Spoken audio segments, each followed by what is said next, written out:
Estamos dando início a mais um programa Debates Le Monde Diplomatique Brasil, uma iniciativa do jornal Le Monde Diplomatique Brasil, com o apoio e a participação da TV PUC, do Canal Universitário e da TVT, a TV dos Trabalhadores. Hoje nós vamos tratar de um tema que hoje é a atenção de todo o Brasil. O que está acontecendo nas favelas, o que está acontecendo nas comunidades? A Covid entrou fundo, não entrou? Como é que estão sendo feitas as iniciativas por parte do poder público, por parte dos moradores, para a defesa dessa população que é tão vulnerável e que não consegue fazer as medidas prescritas pela OMS e pelo Ministério da Saúde, ou seja, lavar as mãos com frequência, se higienizar, passar o álcool gel e não estar muito aglomerado. Quer dizer, isso nas favelas não é possível.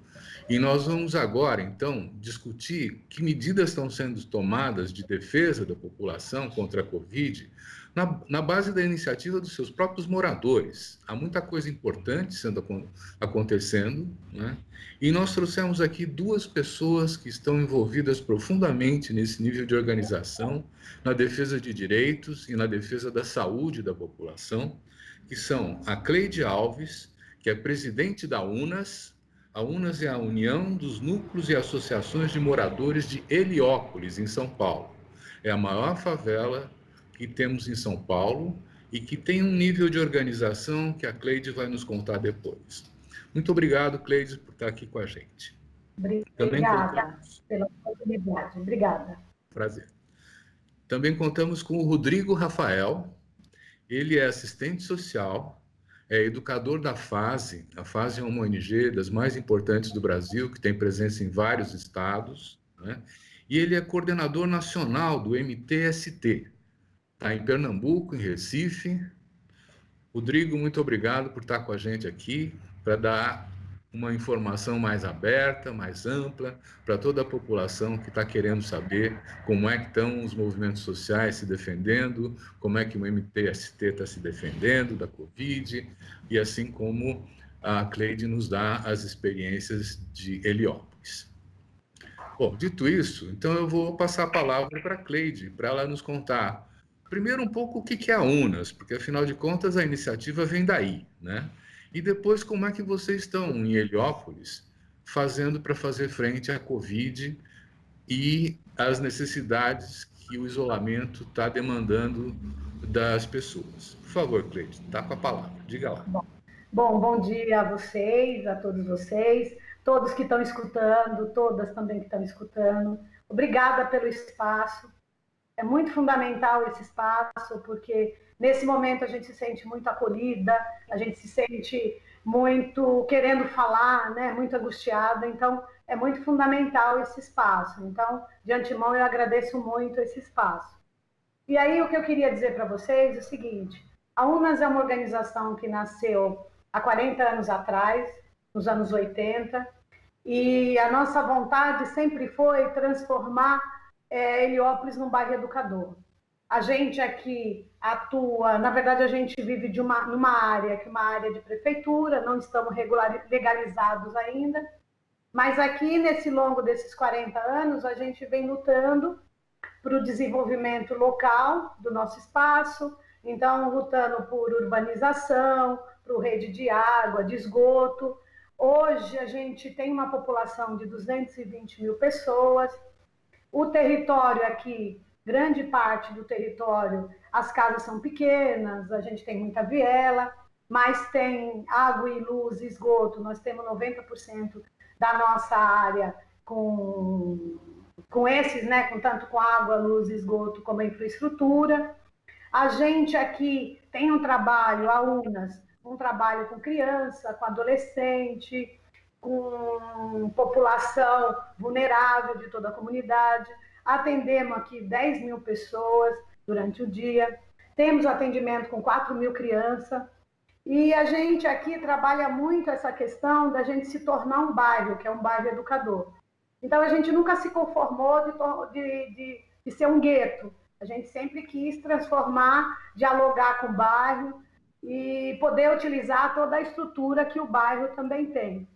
E a UNAS, ao longo desse período, a nossa grande luta foi no sentido dos direitos e das políticas públicas, né? Portanto, a gente aqui, através das creches, do CCA, a gente tem esses atendimentos, medida socioeducativa, né? E para nós aqui, quando chegou em março o vírus, né? Quando chega na cidade, e aí a gente vê todas essas medidas necessárias que se precisam fazer para a gente não enfrentar, não ter uma pandemia, né? Uma pandemia não, uma verdadeira multiplicação aqui do vírus, a gente começou atuando muito nessa questão da prevenção. Então a gente saiu com os carros de som, reforçando todas essas medidas necessárias, que o próprio Silvio inicia aí, e aí a gente não tinha álcool gel, e a gente falou, não, vamos lavar as mãos, vamos buscar doação de sabonete, vamos pôr um sabonete em cada casa, e as pessoas precisam lavar as mãos, as pessoas precisam ficar em casa, a gente sabendo que não tinha como ficar em casa, porque as casas são muito pequenas, as pessoas não cabem dentro das casas, as crianças começou a faltar alimentação, o que a gente vai fazer? Aí a gente se articula para poder conseguir cestas básicas, para poder atender essas famílias, e aí a gente conseguiu atender as 4.000 primeiras crianças, 4.000 crianças que a gente atendia em meados de abril. A gente, até começo de abril, aqui a gente não tinha nenhum caso, né, do coronavírus, então isso foi um papel importante de toda essa prevenção que nós fizemos aqui, porque a gente sabe, né, que aqui um caso ia se multiplicar rapidamente, como tem acontecido agora no momento, está sendo uma grande aflição para a gente, porque a gente transita no território, a gente não conseguiu fazer o isolamento, então a gente precisou ir para as linhas de frente, precisou ir ver a situação real das famílias, porque ir atrás fazer visita, enfim, fazer toda a rede, necessidade de se fazer pela rede da internet, mas a gente viu que muitos casos precisavam ir presencial. Quando chega o auxílio emergencial, grande parte da população não conseguia nem acessar, não tinha documentação. A gente fez um plantão aqui e um polo para poder fazer esse atendimento, para ajudar com que as famílias acessassem. Depois foi toda essa outra correria, porque todo momento dava que estava em análise, não chegava o dinheiro, né?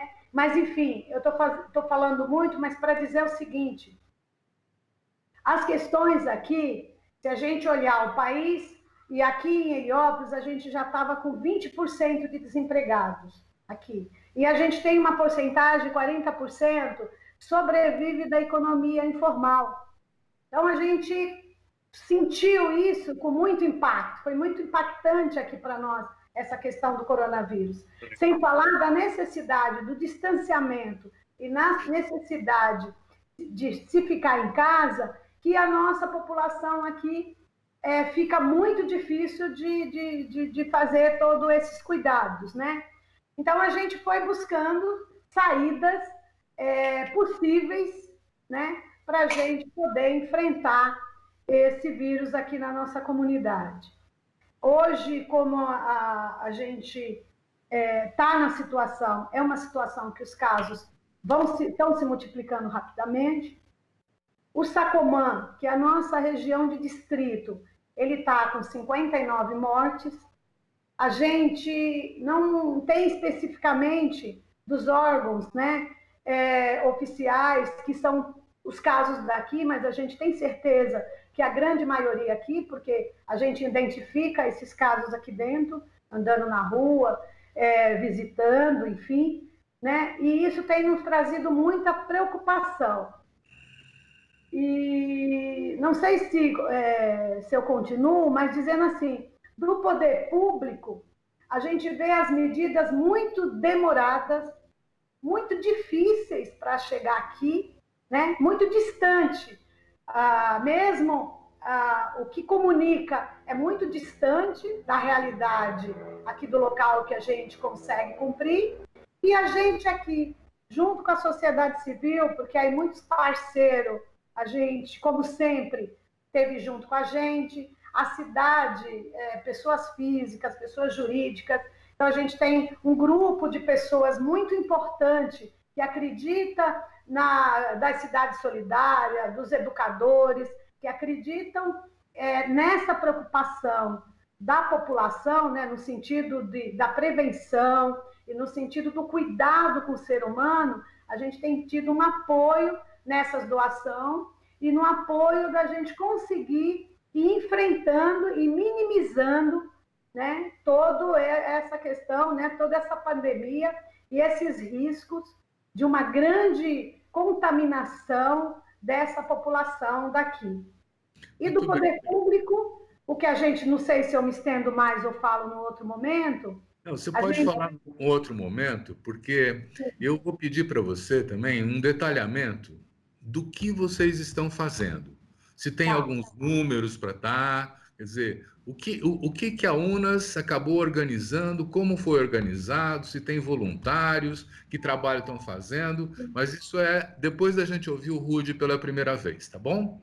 Tá bom, tá bom. Por favor, Rudy, conte para nós como é que vocês estão enfrentando o vírus no meio dos movimentos, nos territórios em que vocês atuam. Por favor. Boa tarde, Silvio. Boa tarde, Cleide. Boa tarde, quem está em casa. Quem está podendo ficar em casa, né, para assistir esse debate. Nós temos enfrentado, eu acho que, essa pandemia de uma forma de fortalecer a organização popular nos territórios, né? Isso é um grande desafio no contexto em que as pessoas, essa vivência da rua, né? Essa vivência do contato entre as pessoas, ela foi reduzida a partir do isolamento.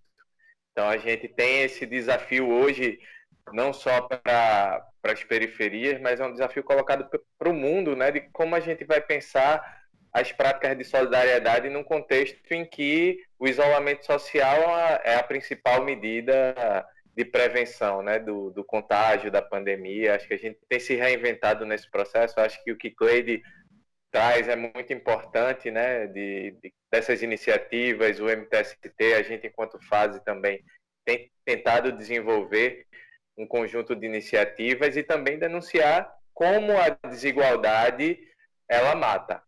Acho que isso é uma coisa que tem ficado muito marcante com essa pandemia, é que muita gente tem falado, mas é um vírus que não escolhe classe social, não escolhe raça, gênero, não escolhe na hora do contágio, mas a gente sabe que quem está mais vulnerável, quem está sofrendo mais com a letalidade desse vírus, com a agressividade que ele tem, são as populações periféricas, né? Mas ontem eu estava conversando com uma companheira nossa de uma ocupação e perguntava para ela, dona Eliane, que mora numa ocupação num dos bairros mais ricos aqui do Recife, em Boa Viagem, e aí perguntava como é que está aí, Eliane, como é que está nosso povo, e ela dizia, olha, Rudy, a gente está sobrevivendo, né? A gente convive aqui com rato, com barata, com falta d'água, já passou recentemente por uma epidemia de dengue, de chikungunya, de zika. A gente está sobrevivendo, a gente está se organizando e se mobilizando para sobreviver,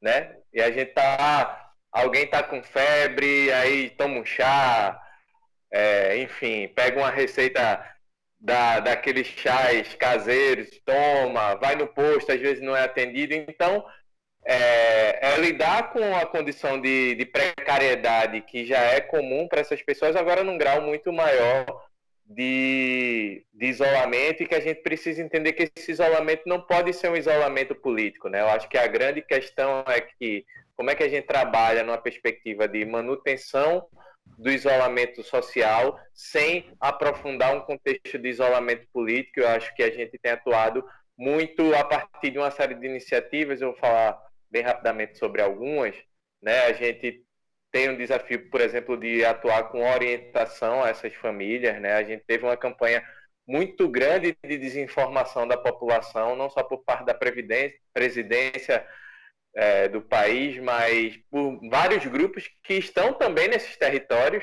né? Por exemplo, a gente tem o caso aqui de uma deputada estadual que é também de uma igreja neopentecostal e tem programa de rádio, que ela falava que nesse contexto o principal inimigo é rezar para combater o comunismo, né? Porque o vírus veio da China, os chineses foram para a Itália, cuspiram nas frutas e a pandemia se espalhou pelo mundo. Ela usava a rádio, né, um espaço de comunicação, a concessão pública para estar difundindo esse tipo de informação que se alastra para o conjunto da população. Você tinha, por exemplo, a disseminação de informações de que as pessoas não deveriam pegar máscara distribuída pela prefeitura porque elas já vinham com vírus, né? A prefeitura estava distribuindo máscara contaminada. Então, a gente tem um nível de complexidade, né, de disputa ideológica nessa conjuntura que fez com que a gente precisasse,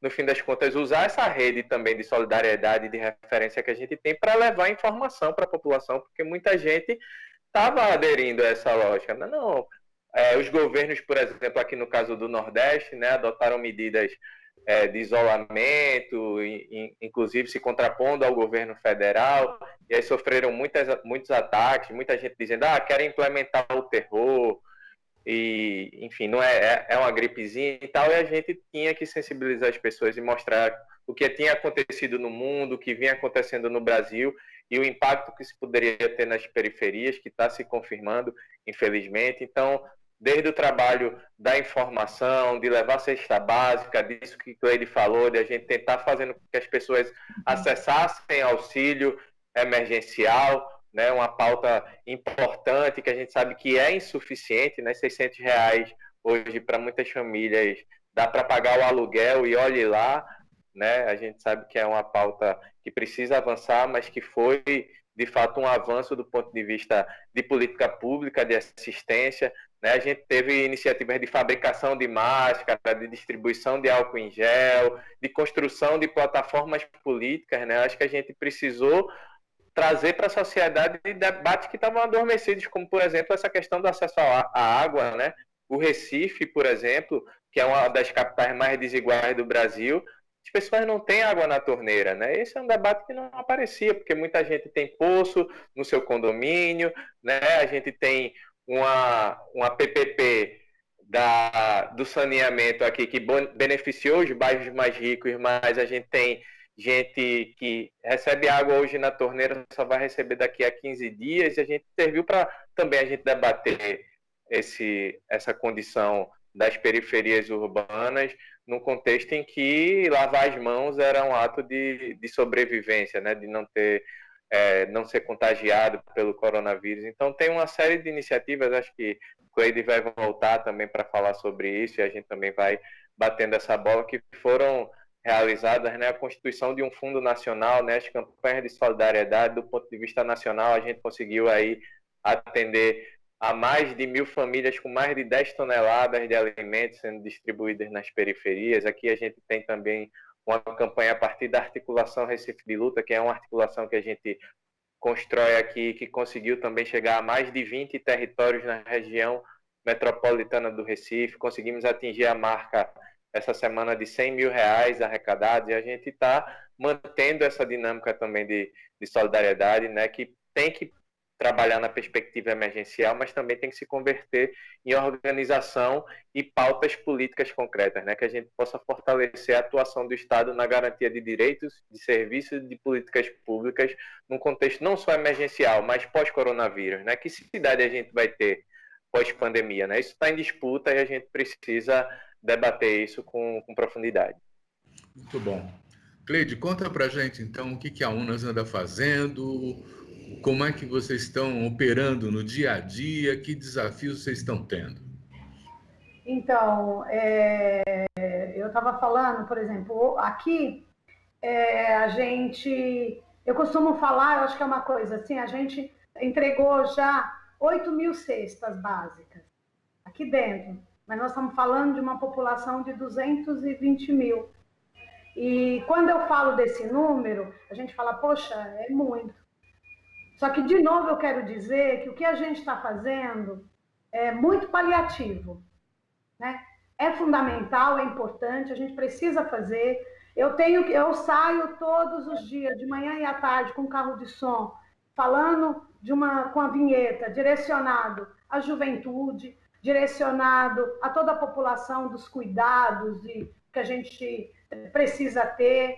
A gente tem feito também muito contato com o poder público, no sentido, por exemplo, de ter um espaço que possa isolar as famílias que estão com o vírus, ou as famílias que já, antes de chegar no hospital de campanha, vamos pensar assim, que precise ter um local de triagem.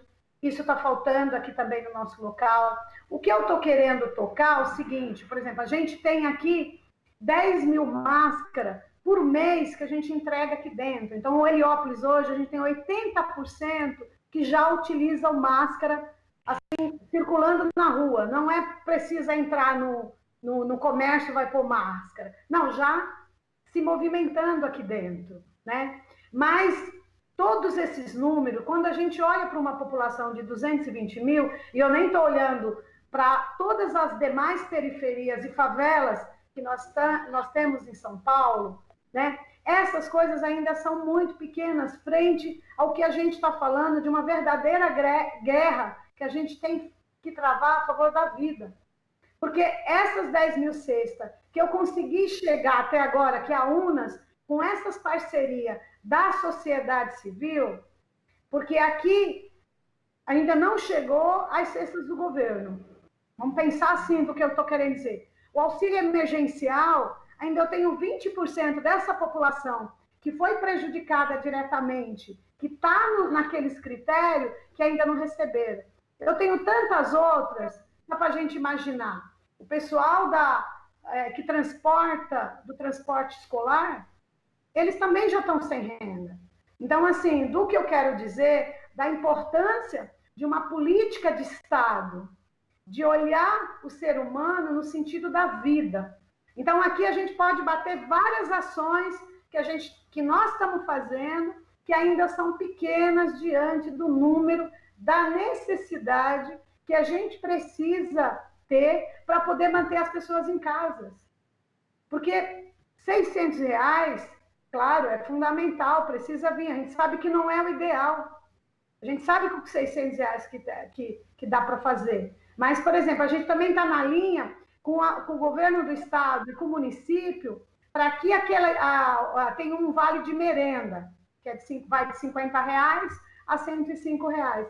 Esse vale de merenda, alimentação, tinha que ser para todas as crianças, da rede municipal, da rede estadual, porque aí minimizava um pouco mais essa situação das crianças. A gente não pode deixar as crianças passar fome, né? Não estou nem falando das violências que a gente já está vendo, do número dos conselhos tutelares aqui da nossa região, o número de aumento da violência contra a criança, né? Então, não é que eu não quero frisar todas essas ações que são fundamentais e que nós estamos fazendo com esses 250 voluntários envolvidos em toda essa área de 1 milhão de metros quadrados, mas que a gente precisa de uma atuação dos governos nesses locais, porque para nós fica muito difícil enfrentar uma pandemia, né, frente às condições que nós temos reais do dia a dia, né? Então, todas essas ações são fundamentais, mas eu queria frisar muito nessa questão da importância do poder público e da distância que o poder público muitas vezes tem desses locais. Eu também não quero não minimizar, mas enfatizar que a gente aqui, esses atendimentos de 10 mil pessoas ao mês, eles são através das políticas públicas, são através das creches, dos CCAs que a gente tem aqui no local, que ameniza muito essa situação, só que esses locais hoje estão fechados. A gente está organizando o atendimento de todas essas famílias através da alimentação, né? Mas ainda, para mim, ainda torna muito fundamental os governos, né, ter mais atuação nessa questão desse auxílio emergencial. Tinha que ser emergencial mesmo, tem que chegar. Não se chegou ainda nem a segunda parcela e a gente ainda tem essa taxa de 20% que ainda não receberam. Outro fato aqui que eu preciso contar, que vem nos tocando muito, que vem nos... que era no sentido do trabalho nosso de prevenção. Então, a gente sai todos os dias com esse carro de som, a gente entrega máscaras gratuitas, tanto nos postos de saúde, para as meninas que vão nas casas entregarem para as famílias, como também a gente circula aqui dentro do Heliópolis. Essa semana, terça-feira, a gente teve um decreto do prefeito da cidade aqui de São Paulo, que é o Bruno Covas, que a gente não esperava. Ele exonerou toda uma equipe aqui do CEL, que é o CEL Heliópolis, no qual a gente trabalhava junto com o CEL um projeto de bairro educador. Então, para nós, é um baque muito grande. Se a gente tinha toda aquela força e nas primeiras semanas de abril a gente não tinha nenhum caso aqui em Heliópolis, né? Hoje, a gente imagina, com menos pessoas envolvidas e com esse baque, a gente vai ser uma coisa que vai piorar mais ainda a nossa situação aqui dentro. Eu digo tanto a nível, imaginando, de prevenção, como também essa coisa que a gente sente, poxa, não ajuda, mas atrapalha? Sabe alguma coisa assim nesse sentido? Né? E quando a gente está falando disso, não é só em relação das pessoas que saíram. Também, mas não é, porque as pessoas são remanejadas para outros locais também. Mas é no sentido da gente falar que era um projeto que defendia a educação como essencial, a educação como vida. E nós estamos numa pandemia, eles estavam junto da gente trabalhando também essa questão dessa prevenção. Eles faziam parte desse comitê, né, que a gente criou aqui dentro. Então, a gente sente muito essa questão, então as ações precisam ser feitas, sim. A gente precisa do poder público atuando aqui dentro. Aqui, a gente vai ter a inauguração de um hospital de campanha, dia 20. Falta essa triagem, esse setor de triagem, ou esse espaço para isolamento das pessoas que, na verdade, não conseguem se isolar em casa, já quando estão com suspeito ou quando estão com vírus. E eu acho que a gente conta com essa grande força e acho que nasce de dentro, um pouco como o companheiro aí de Pernambuco estava contando, né? Que a gente aqui convive com muitas mazelas, né? Mas a gente acredita muito na luta, né? E nessa solidariedade que a gente tem das pessoas, né? Você falou a palavra certa, né? Solidariedade. E à medida que você está contando as coisas, a gente vai percebendo que tem uma campanha de arrecadação de fundos para poder oferecer cestas de alimentos para famílias. Vocês estão fazendo isso, estão fazendo máscaras, estão distribuindo nas casas as máscaras. Tem 250 voluntários que estão organizados para trabalhar. Vocês saem com carro de som para fazer informação, quer dizer, tem uma série de iniciativas, né, que são muito importantes para fazer frente a uma situação em que o governo municipal, o governo do estado e o governo federal não estão fazendo a sua parte, né? Rudy, eu queria que você falasse... E essas 250 pessoas, só não te cortando, Silvio, eles estão localizados em 8, nós montamos 8 núcleos de apoio. Sim. 8 núcleos aqui dentro. Então, essas pessoas estão distribuídas nesses espaços de 1 milhão de metros quadrados, para poder chegar mais perto ainda das pessoas. E o que estão fazendo esses núcleos?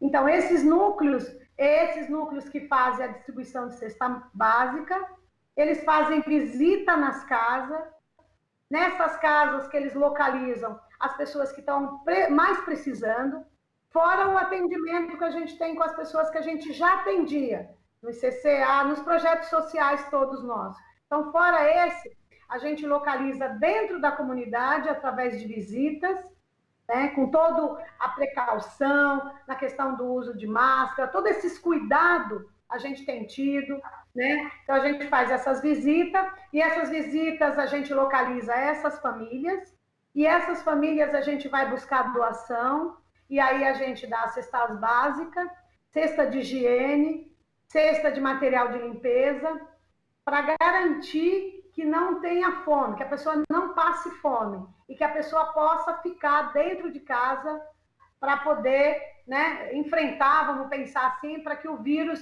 não chegue naquela casa. Então, esses comitês de apoio são esses espaços que fazem a distribuição. Muito bom. De cesta, material de higiene, limpeza, verduras, frutas, essas coisas também. Todas as doações a gente distribui dessa forma nesses oito comitês. Muito bom. Rudy, me conta aí, quer dizer, é só em Heliópolis que está acontecendo essas iniciativas ou você tem histórias para contar?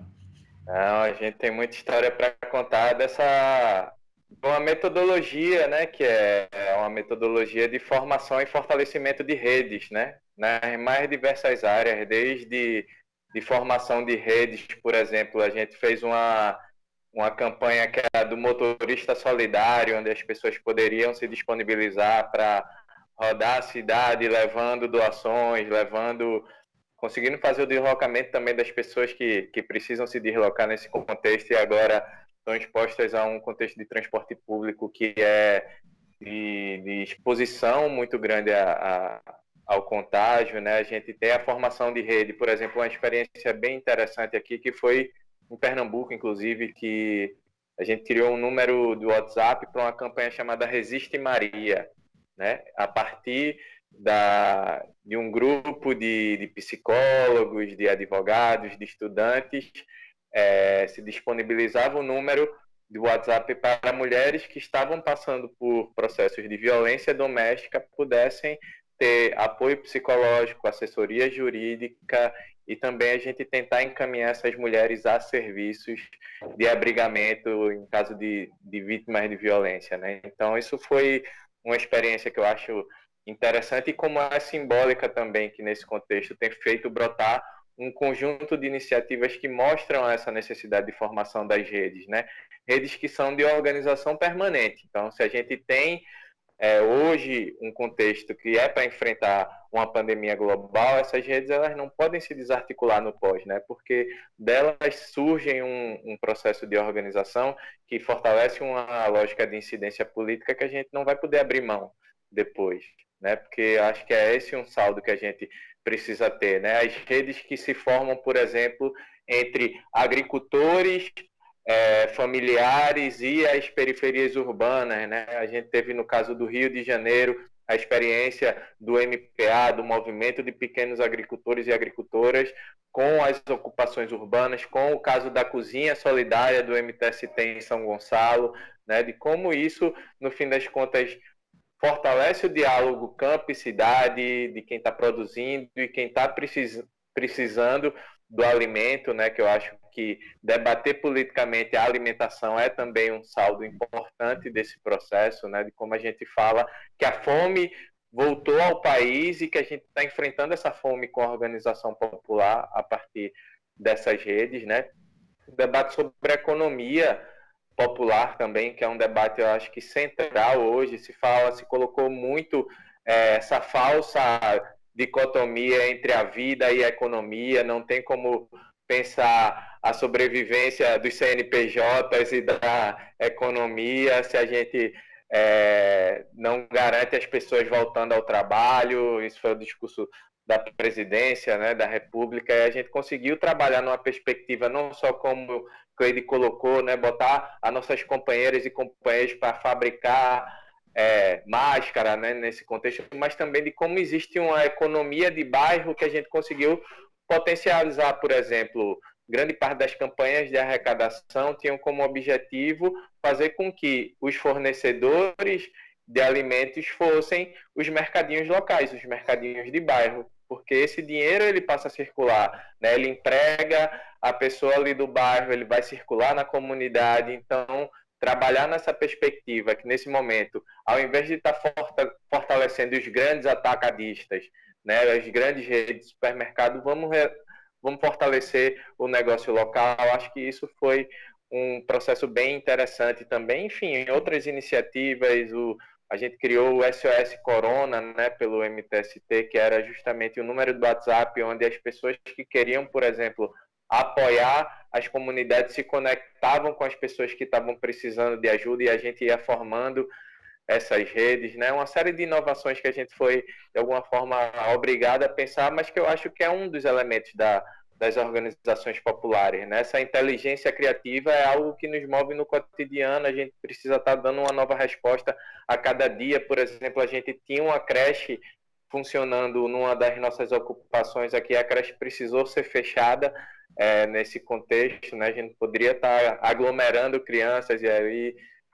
expondo ao risco do contágio, mas a gente conseguiu manter uma rede de cuidado a essas crianças, mesmo no contexto do isolamento social. Então, são essas experiências que vão, nesse contexto que é extremamente dramático e, de alguma forma, trágico, vão gerando novas esperanças, né? Vão gerando um processo que a gente tem chamado no movimento, né, de consolidação de uma revolução solidária, né? Acho que esse termo de solidariedade, inclusive, ele está bastante em disputa, né? Existem os grandes filantropos, os grandes empresários querendo disputar essa ideia de solidariedade, e a gente tem defendido que solidariedade acontece, que esses grandes empresários, na verdade, são parte desse problema, né?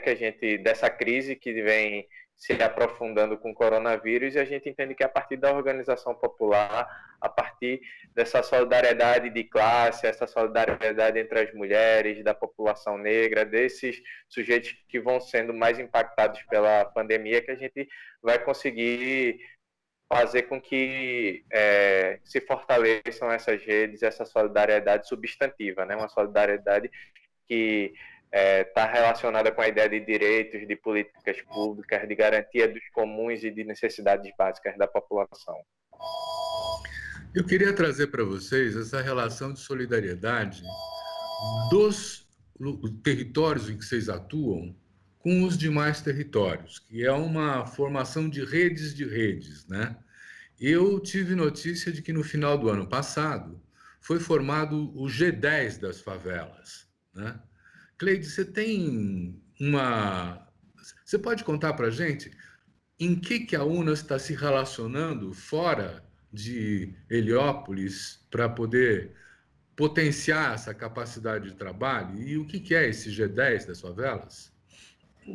Então, Silvia, eu só queria também tocar numa atividade que a gente tem feito aqui, que a gente sentiu muito, por exemplo, que essa pandemia, a juventude acabou tendo uma ideia que eles não se contaminam. Então, aqui foi o grande desafio nosso aqui. Não sei como é lá em Pernambuco, mas, por exemplo, aqui no local, com essa preocupação do vírus não se alastrar rapidamente, a gente começou a dialogar com os jovens, né? Tentando mostrar para ele que... E aí, de novo, acho que esse conceito também de solidariedade para nós, do cuidado com o outro, né? É no sentido que eles tinham a noção, assim, que... Não, nós não vamos pegar, é acima de 60 anos, não estou no grupo de risco, né? E aí, a gente, no carro de som, nas vinhetas, nas redes sociais, a gente soltou um programa, eles falando para eles mesmos, para eles se cuidarem. Então, olhar também, né, mulheres, juventude, quer dizer, isso para a gente também, a gente sentiu que surtiu, dialogar, né, com essas, acho que a gente sentiu que surtiu muito efeito. Agora, essa articulação com os outros territórios são fundamentais. A gente troca muita experiência. O G10, a gente participava junto com o pessoal de Paraisópolis, enfim, outras comunidades, porque, na verdade, dentro da comunidade, a geração de renda, a circulação de dinheiro é muito fundamental. Então, todos os mercadinhos aqui, todo o pessoal de cabeleireiro, enfim, né?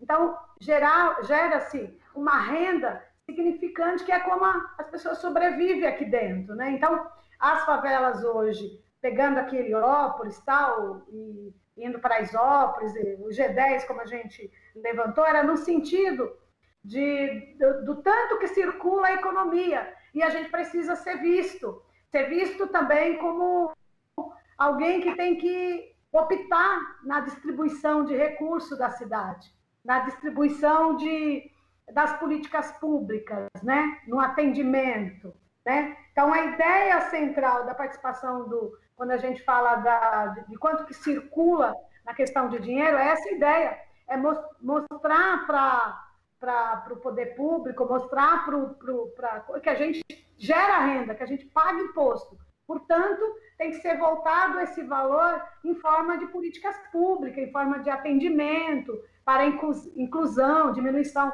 da desigualdade, né, e do sofrimento do nosso povo aqui. E aí a gente tem trocado muito com o pessoal, né, na questão do atendimento. Quando a gente recebe alguma coisa, a gente se preocupa como lá está fazendo também, como eles estão fazendo essa distribuição, esse atendimento.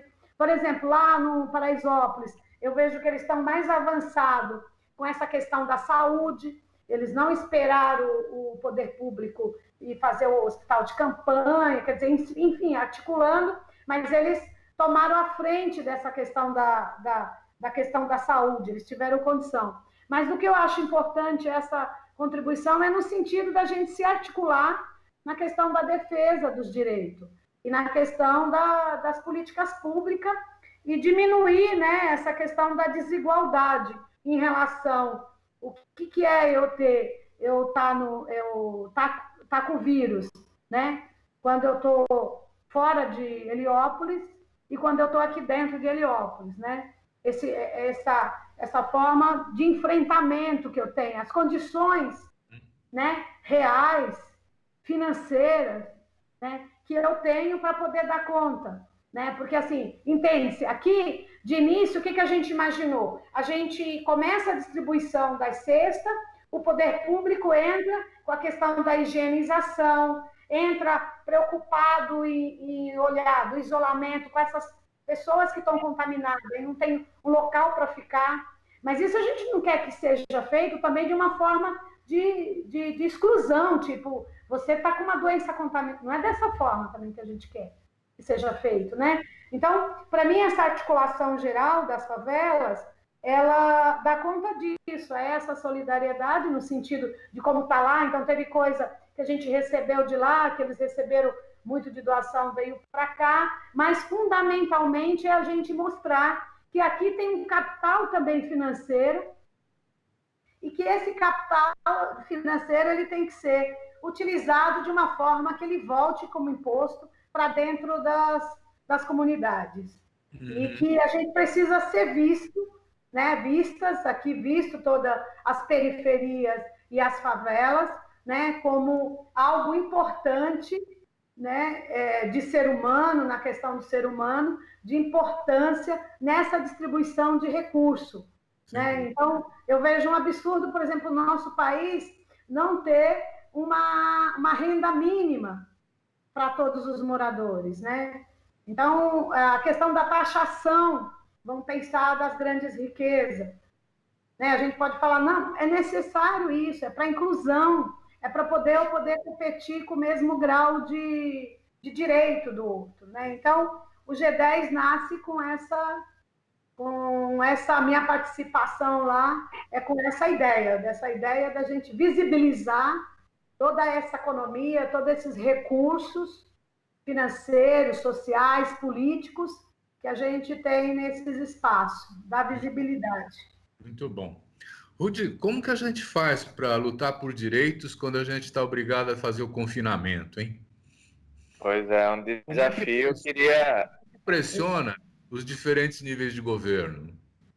Pois é, eu queria falar, a Cleide estava falando e eu lembrei duas experiências que a gente aqui da FASE realizou. Uma delas foi com jovens, né? A gente realizou uma atividade de mobilização com jovens de várias periferias daqui da região metropolitana do Recife, e para garantir, a gente tinha muitas vezes que pagar a internet do jovem para garantir, se a gente numa atividade normal, numa oficina, paga o transporte do jovem para poder ele vir para cá, a gente acabou pagando o recurso da internet, né, desses jovens, e aí foi bem interessante porque para além do intercâmbio dessas experiências, dessas vivências, das formas de enfrentamento, que foi fortalecedor, a gente teve depois da atividade jovens falando, aquele recurso que você colocou no meu celular me ajudou a ter crédito para ligar para as pessoas aqui da comunidade para monitorar como é que está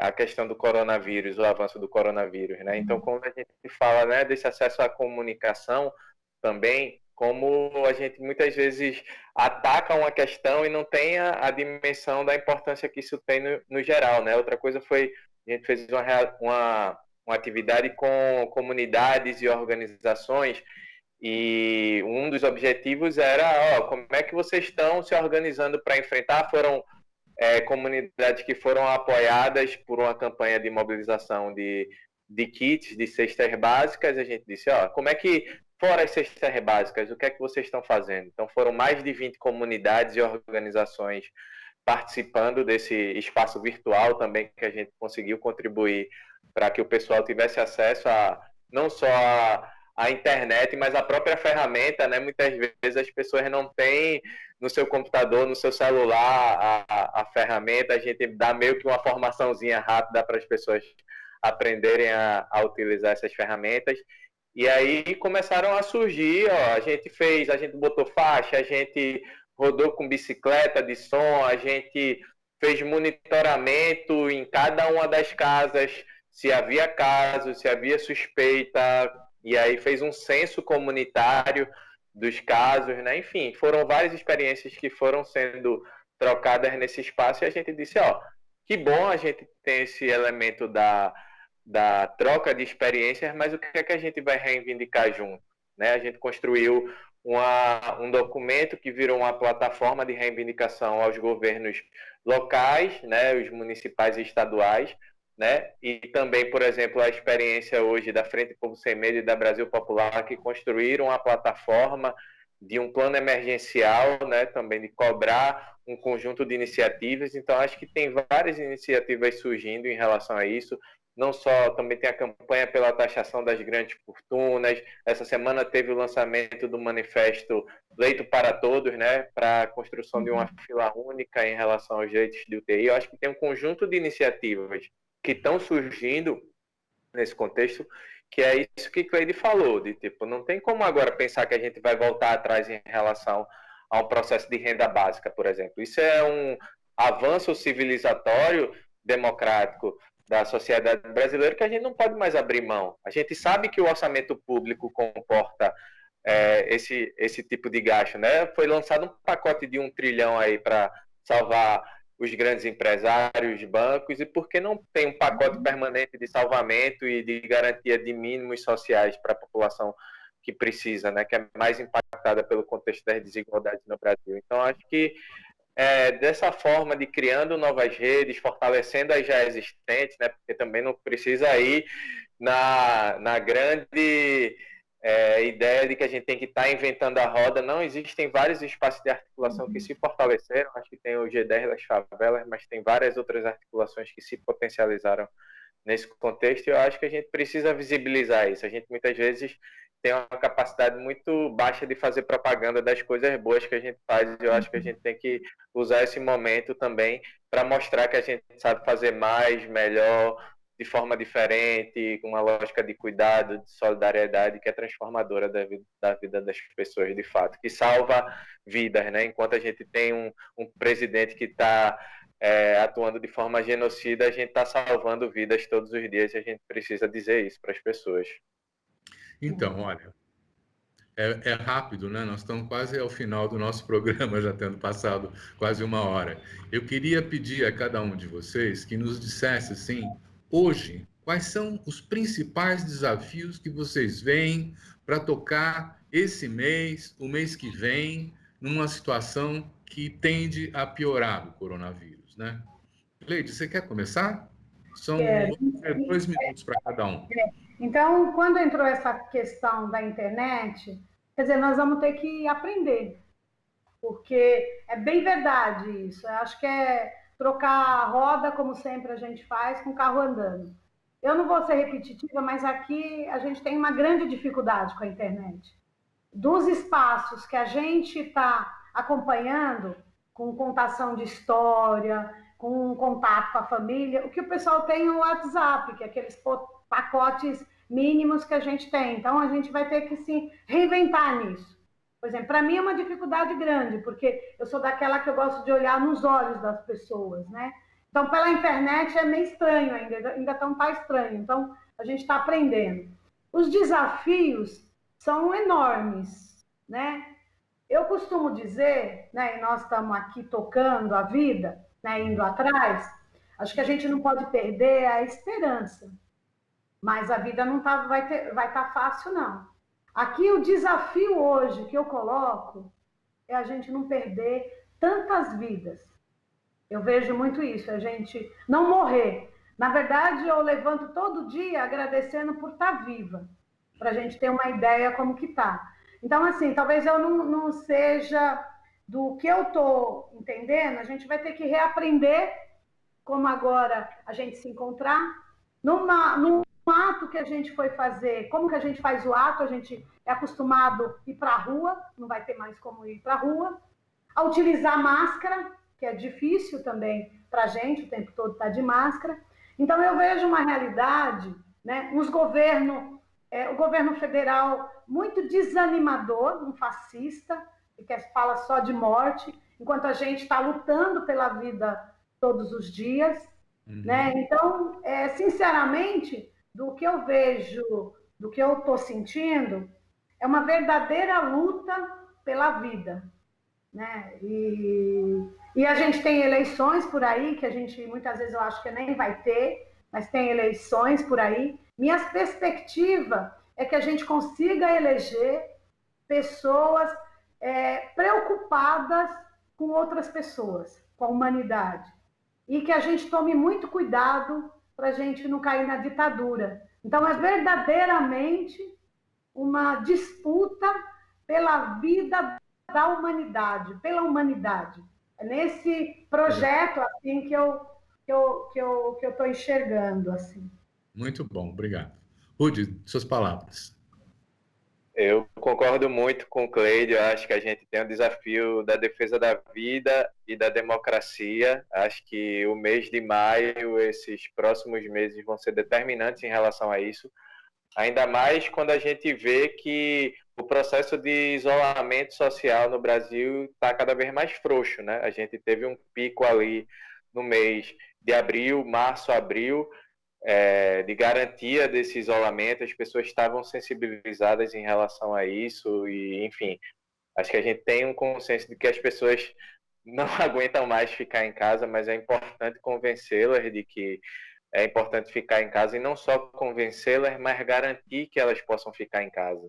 Né? Acho que isso é o desafio fundamental e a questão da garantia e ampliação do auxílio emergencial por parte do governo federal é uma questão central. Também de que forma os governos locais vão assumir a sua responsabilidade em relação a isso. A gente vê que já existem experiências de auxílio emergencial complementar em alguns lugares, é preciso que isso se amplie, né? Então isso é um desafio, acho que é importante, como é que a gente mantém essas redes funcionando também é um outro desafio e como é que a gente consegue, enfim, ir renovando a nossa esperança, como o Cleide bem colocou, né? Acho que esse é um desafio fundamental, se manter vivo, saudável e esperançoso, né? Acho que é o nosso grande desafio. Eu acho que a gente tem essa responsabilidade de sermos mensageiras e mensageiros dessa solidariedade, dessa esperança, e espero que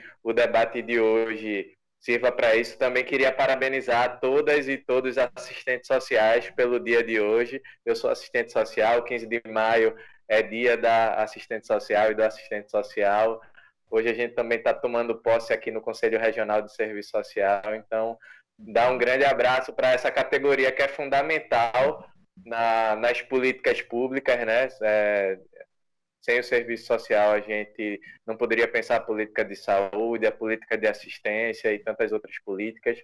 Então, queria mandar um abraço também a todas e todos os companheiros de categoria aí do serviço social, da assistência social. Muito bem, permitam que nós também mandemos o nosso abraço às assistentes sociais e aos assistentes sociais, profissionais tão importantes hoje em dia, cada vez mais, não é isso? Nessa situação nossa de crise social, né? E quero aproveitar e agradecer muito a participação de vocês, a Cleide Alves, que é presidente da UNAS de Heliópolis, né? Ao nosso amigo Rodrigo Rafael, que é da FASE e do MTST, que ajudaram a esclarecer a todos assim como que são as formas de autodefesa que a população está criando para enfrentar o vírus nas favelas e nos movimentos sociais. E fica muito claro também que nós estamos ainda esperando a ação do governo, de todos os níveis, que não chegou na ponta, não chegou àquele que está precisando, né? Eu quero, então, agradecer também àqueles que nos acompanharam nesse debate e dizer que vai ser regular agora, todas as terças-feiras, às 22 horas, nós vamos estar na TVT organizando debates desse tipo para poder ajudar a esclarecer a população e informar vocês que estão nos assistindo o que está acontecendo no nível da organização popular, da mobilização e da criação de novas políticas públicas para enfrentar a crise e os desafios que nós estamos vivendo. Muito obrigado, até a próxima.